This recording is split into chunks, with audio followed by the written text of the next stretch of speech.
वैसे भी अपने आप में सिराजे हिंद है और यहाँ की मिट्टी में ऐसा गुण है कि यहाँ मेधा उनके डीएनए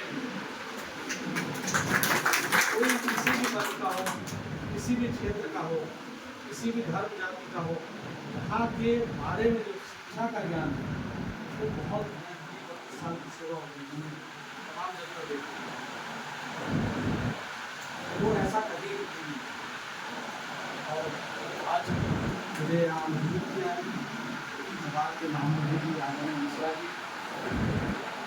माननीय प्रसाद सिंह जी, सम्मानित हमारे राव साहब जी, नीति सिंह जी, पाठक जी, हमारे नाम से मुझे याद है, मैं नाम नहीं लेना और तमाम हमारी युवा योद्धागण साहब, हमारी युवा अधिवक्ता बहनें, विस्तार साहब, जिलाधिकारी बात लंबी नहीं करनी, लेकिन इतना मुझे मालूम है कि ये लंबे बुनियादे न्याय की उस व्यवस्था से जुड़कर हमेशा स्मरणीय रहेगी जो आपको भी याद आएंगे और मुझे भी कहना ये चाह रहा हूँ कि जो आपने मुझे व्यक्तिगत रूप से यानी पीठासीन अधिकारी पूरे प्रदेश में अपने पूरे कार्यकाल में 2 बार सेक्रेटरी रहा हूँ ना रहा और इसका श्रेय मुझसे ज़्यादा आपको